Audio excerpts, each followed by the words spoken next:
Welcome to another conscious conversation at the Tidy Mind channel. Today we're going to discuss arguing with the voice in the head and what the result of that is and how that only adds to the power of that unconsciousness. So one of the traps or the places we can get stuck in this consciousness practice is when we first hear of the concept that we are not the voice in the head. We are not the one with the constant dialogue, the constant thinking, all the talking that we are surrounded in. But we are the witness of that talking and thinking and analyzing and processing and judging and labeling and all the stuff that it does. And the thing that is doing that is what I'm and a lot of other teachers call the ego or the ego voice or the drama king, drama queen. It is that thing that is talking. And that thing has a nature about it. It will always want to be right. It will always want to be the best. It will always want to be on top. It will always want to have more, do more, be more. It can never be satisfied. It will always be wanting. It will always be needing. It will always be thinking. It will always have some problem.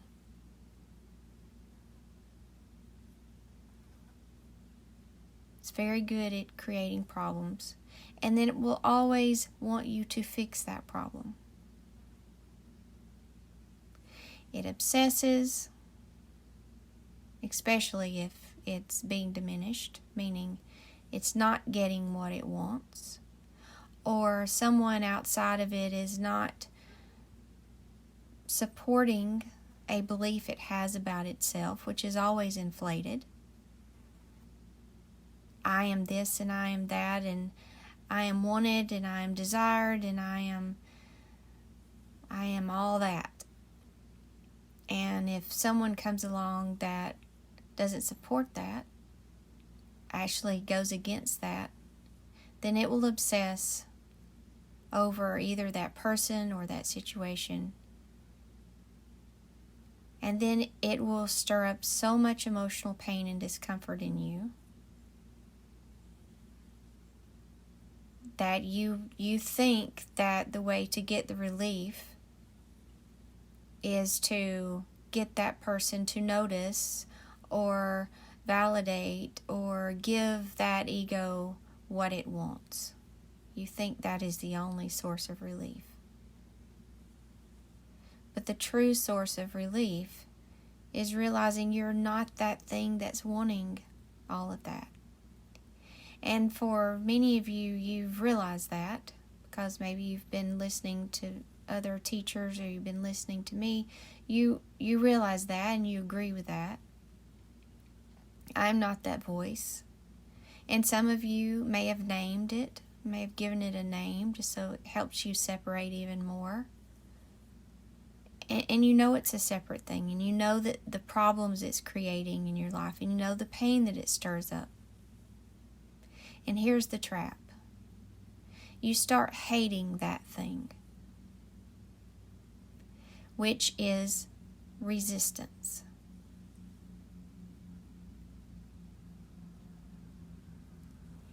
And it is attention. And it knows through you hating it or resisting it or fighting against it or wanting it to go away or wanting it to stop this or that or wanting it to change, that you are now in a power struggle with it, a tug of war, and you're connected. You're just as connected as if you were unconscious and lost with it and doing everything it told you to do, thinking it was you. You've woke up to the fact that you're not it, but now you're fighting it. Now you're wanting it to be different than it is. And it's not going to be different than it is. It is what it is. It is an ego. It will always have some inflated idea of itself. Always. That is its nature. So to get out of this trap that you may be in with fighting with it, with, oh, this thing is ruining, and there you go, my life. The ego can't ruin the life, the actual life. It can't actually be in it or touch it unless you get possessed by it or are fighting with it, and then it can act out in the life and can make a mess. It can only ruin things if you allow it to act through you or if you are fighting with it, which only fuels the discomfort. Because just as you can't change someone who outside of you, another person who is possessed by their ego mind and doing everything it tells them to do, and they're totally unconscious, just like you can't change their actions and behaviors, you can't change the dialogue and the wants and the needs and the thoughts of the ego voice that lives in your head.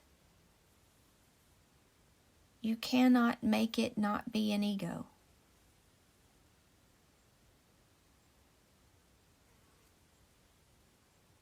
It's going to want what it wants, think what it thinks, need what it needs. It always will.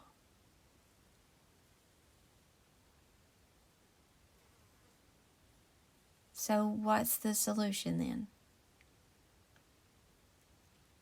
Stop feeding it. How do you do that? Don't engage. Don't react. Don't believe what it says. Don't buy into the stories it tells. Don't let the stories it tells suck you in.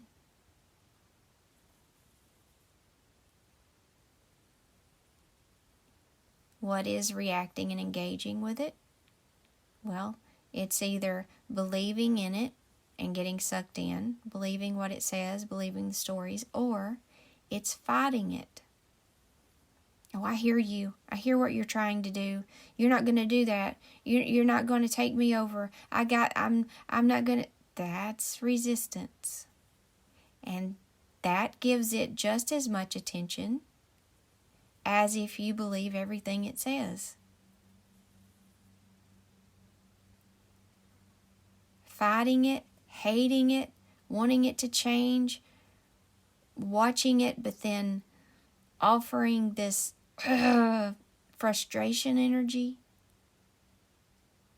it fuels it. It doesn't care how it gets fuel, as long as it gets it. And your aggravation with it, your frustration with it, your hatred of it is food to that thing. Because it says she's still, or he's still, acknowledging me. It's just like a child that does things for negative attention or positive attention. Maybe it tries for positive attention and it doesn't get that. Well, it will do things for the parent's negative attention, and now the parents, why are you doing that? What is wrong with you? Why are you doing this? Can you just stop doing this? And that's attention. It's not as, it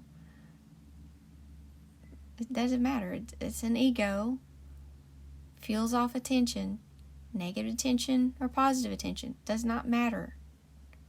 So your positive attention to an ego is you thinking you are it and you buying into every story and believing every single thing that it says about what it's perceiving in your outside world. You believe every single thing. That's positive attention. Now it has you. Or you realize what it's doing and the problems it's trying to create, and you argue with it. Oh, this thing in my head's driving me crazy. Why can't it just stop? It's got to stop. Somebody make it stop. Find somebody to make it stop. That's negative attention. Doesn't matter. It's attention. So what do you do instead? Zero attention. Acknowledgement, or maybe a better word is awareness. You're aware of it, but you're not giving it positive attention or negative attention. You're just looking at it. So if you want to use the analogy of the child outside of you, if that helps with the visual, the child outside of you is doing something for your attention, and you just stand there and look at it with no response. It's not going to know what to do with that, is it? At all. It's going to be, what's wrong with you? Why aren't you? You should be reacting. You should be engaging to that. You normally do. You normally would, either be yelling at me or praising me or doing something. You should be doing something, and you just watch it and give it nothing. What do you imagine that child who is acting out and attention seeking would do? There would be this kind of break in it a little bit of like a space of, I'm confused. This isn't normal. Like this, it's not what I normally get. What do I do? What? And it would either go find someone else who will engage with it, who will interact with it, or it calms down on its own because it's not getting anything. It's not getting positive or negative attention. So it may sit and look back at you like trying to figure you out, trying to understand what's happening. So this is the same of what you do. So you wouldn't be angry with the child sitting outside of you if you're giving it no reaction. You're not angry with it. You're not frustrated with it. You're just looking at it, observing it. You're not stirring up emotions with it. You're not adding to the emotional pile that you're sitting in. You're in acceptance of that child outside of you. I accept it. Now, if you're a parent in this situation, if this was an actual real situation, you would, as you're watching and observing, you would still monitor the child for safety, physical safety. You wouldn't just like let it run out in the road or do some crazy stuff. And this is not within the analogy that I'm trying to help you use for your own mind. You would protect it from physical harm. But this ego voice in your head doesn't have a physical body. It can only use yours. And it will try. It will try to get you to harm yourself. There are times when it can try to take you down into such a place, create such pain, and it always has a solution for the pain that it creates. And sometimes that solution is it's just not worth it. It'll say those words. It's not worth it anymore. I don't want to be here anymore. I don't want to do this anymore. And it will say that dialogue to you until you're sitting there, and it's subtly giving you suggestions of how to solve this problem, which is it. It is the problem. So it can harm the physical body through that way, but it does not have a body of its own. It only has yours. So if you offer it nothing, no positive attention, no negative attention, it can't take you over and cause physical harm. It can't do anything through you. It can't have you. It can't touch you. It can stir up emotional energy, which is uncomfortable in the physical body. But if you can make your peace with that and accept that this is the nature of this thing, this voice in the head, it stirs up pain to try to get me to do something about the pain. But if I can just be with it,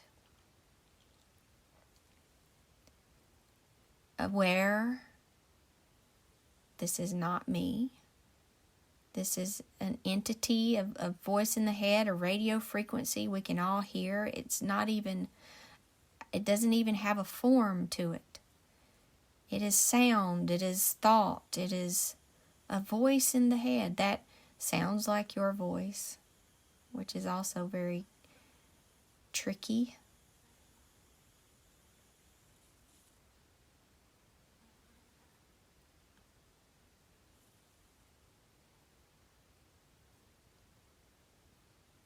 So if you are falling in, and I fell into this trap the first time I read The Power of Now.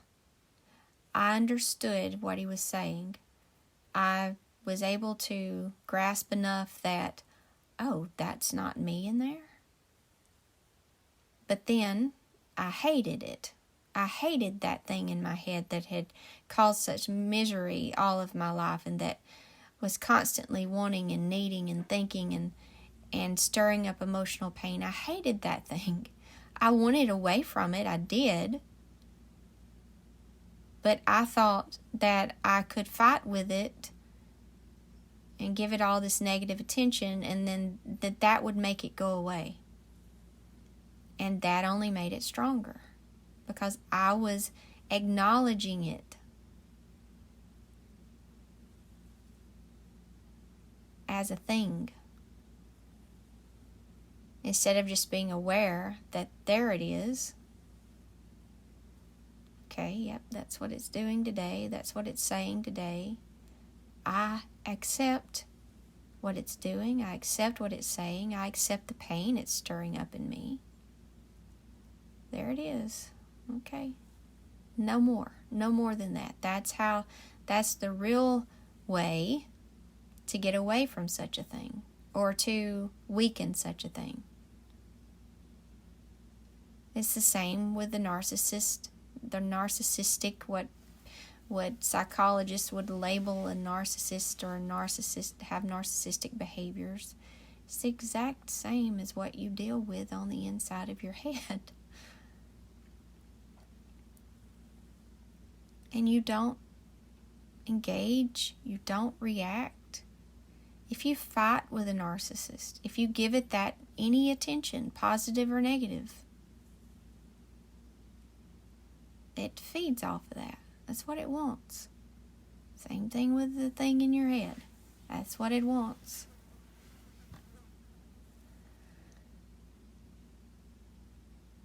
So instead, release yourself from its grasp by letting it create the pain. Accept that it wants what it wants. Accept that it's insane. Accept that it contradicts itself. Accept that it's this confusing thing. And by the way, another way of engagement, of giving it attention, is trying to figure out why it's doing what it's doing. That's a big trap I fell into most of this year, up until September of this year. I got enough space, enough awareness, but I was still resisting it some, and also definitely trying to figure it out. I just wanted to study this thing. Like, why does it do that? Why does it do the things that it does? It's just the nature of the ego. It doesn't make any sense. And if you try to make sense of it, then it has you on that level. Like it doesn't matter how it gets you, but if you try to figure out its insanity and its ways and why it does what it does, it has your attention. And that's what happened to me off and on all during the year this year, as we were doing Soul Strong 2022. And then I realized that, that need to know why it does what it does and to make sense of this crazy thing that I hear in there. The need to make sense of it, to psychoanalyze it, that was such a big draw for me. And now I'm just aware that it's just is what it is. It doesn't make sense. And if you waste all of your focus and your consciousness on trying to figure out why it does what it does, then you're fueling it. And now it has you right where it wants you, getting life energy from you, when you could just be, oh well, it's, who knows, this does what it does, and I'm going to give my attention to where I want to give it to, what I want to focus on, the life around me, the presence, the energy of life as it flows through me, through the scene that I'm in. I want to put it there. I want to hold it there. I want to give that my attention, my focus, my consciousness.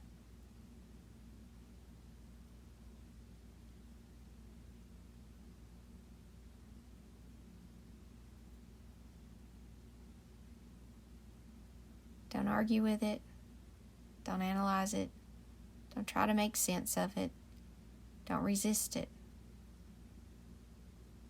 Just look at it silently. Don't judge it. That's the things it does. Don't be like it. Just let it be what it is.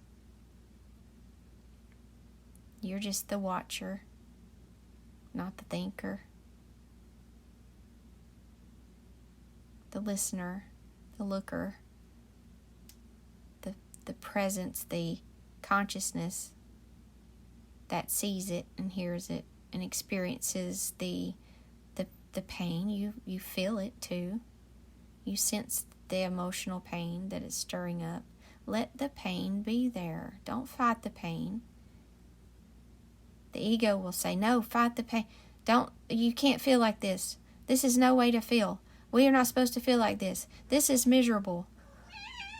And you're like, my goodness, are you okay? Yeah. Just let it be what it is. And when you hear it start telling you you've got to fix this pain is bad. This pain is bad. This emotional pain we're feeling is bad. The suffering is bad, and it's going to lead to something else. It's going to lead to depression, or it's going to lead to this. That is the voice in the head trying to get you to engage again. It's so slick. Let the pain be there. 3 words, let it be. Let it be, let it be. Anything that it says that it does not like, which is a lot of things. Come here. Just let it be. If you don't let it be, if you agree with it, if you agree, yes, this is so painful, we've got to fix this, we got to change this, there you are believing in its stories again. You're giving it attention. Let it be. Let it be in pain. Let the pain inside you be there. It won't stay. If you don't feel it, it won't stay. That's the secret. It says, it gives you all kinds of ideas of how to stop the pain, and it doesn't. It just fuels it. If you do anything that it says, it just fuels it. Oh, this is what you need, or that's what you need, and you'll spend all kinds of money trying to get rid of the pain, and all you had to do was accept the pain. Accept it. Accept that it's there in your body. Does it feel good? No. Would you rather feel peace and bliss and calm? Of course. But it's okay. It's not killing you. It doesn't feel good. Let it be there. Be with it. Let it be there. And then it will fade because you didn't try to fix it. You didn't try to make it go away. You didn't fight the ego. You didn't fight the voice in the head. You didn't refuel it and keep the engagement going. You didn't do anything.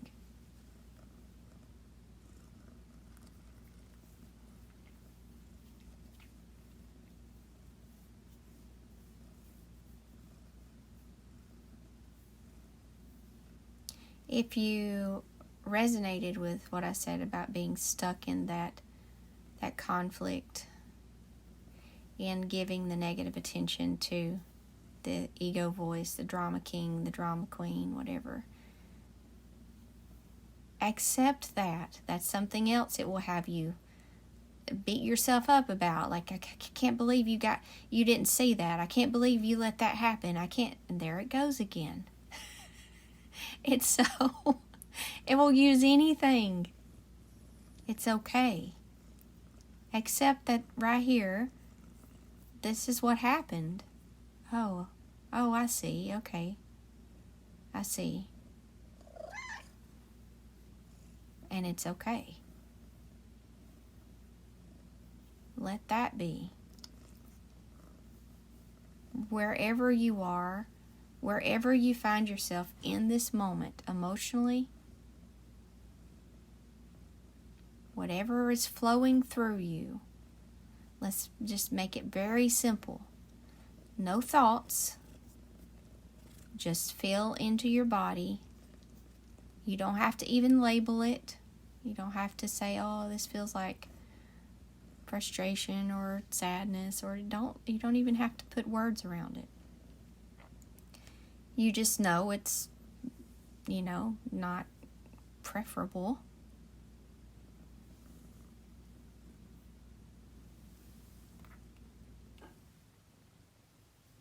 But just let it be there. Don't fight it. Let it be there.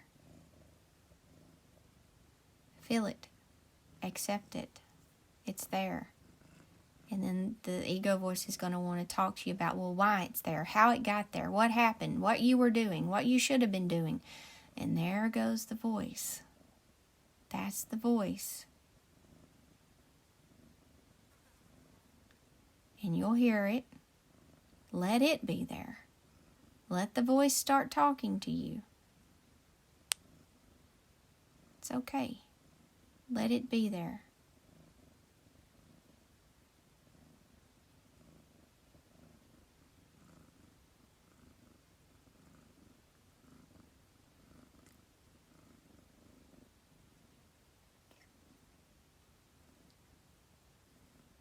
Yeah, but if you don't do something about this, this is going to get worse. This is just going to get worse. And haven't you had enough of this already?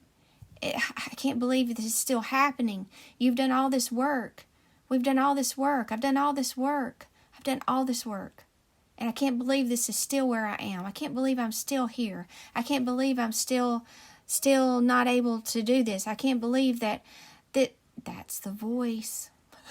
That is not you. Why can't I do this? Why can't I do this spiritual thing? Why can't I do this awareness thing? Why can't I do it? That's the voice. I can't just do nothing. Oh my gosh, this feels horrible. This feels horrible and it's driving me crazy. That's the voice.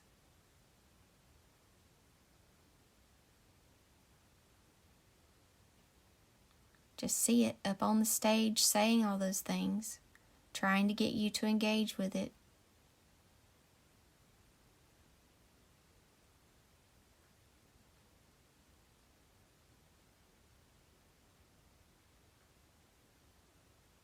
Trying to scare you, trying to tell a really scary story about, well, if you don't do something, or get this thing to stop, which is talking about itself.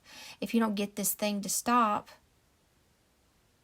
I know me. Here it goes. Here's what it'll say. I know me. I know how I am.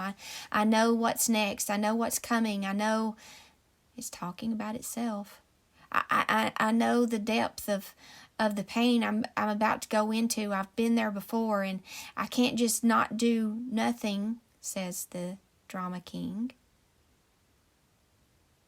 let it say those things. Don't believe it. Don't buy into it. Don't engage. Just watch it. It's going to say so many things. Scary things. Yeah, but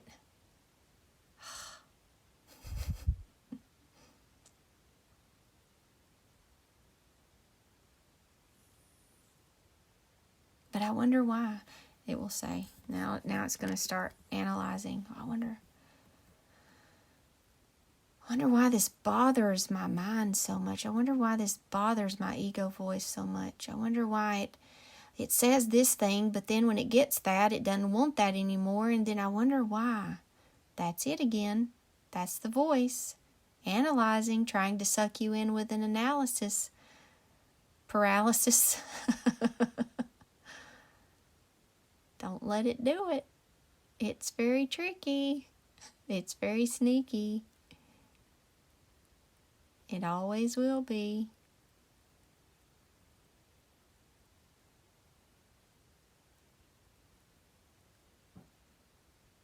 But I don't want to do this.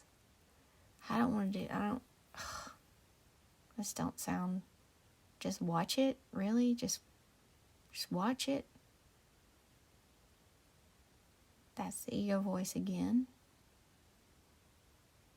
What you are, your consciousness, is saying nothing in your head. If you're ever in doubt of, well, maybe, because it will say this also. Oh, that's me. That's I'm consciously thinking this. No, you're not. Your consciousness is an observer, not a thinker.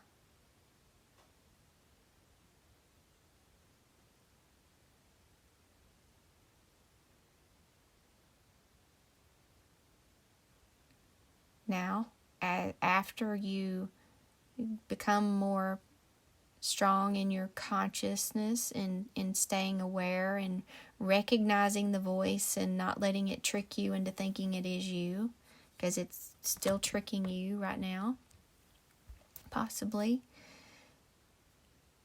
then life will come through and use the mind for the purpose it was used for.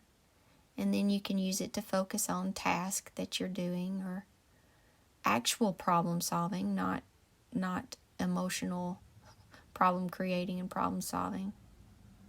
Like actual real things you need to be able to think through in the physical world. It can use your mind for that.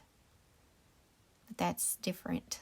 So if you're questioning, is this me thinking this, or is this my unconsciousness? Is this my ego voice? It's your ego voice. Just go ahead and recognize that so that you can separate. You're the observer, not the thinker.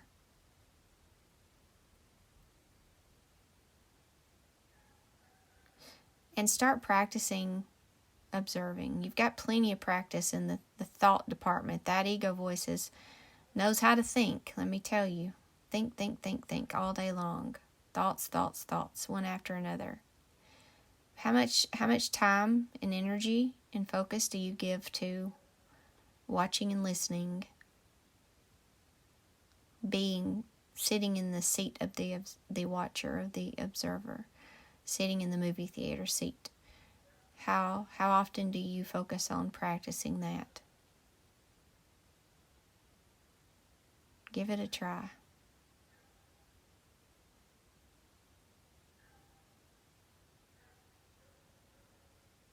Thank you for listening. And remember to be with all things and let all things be.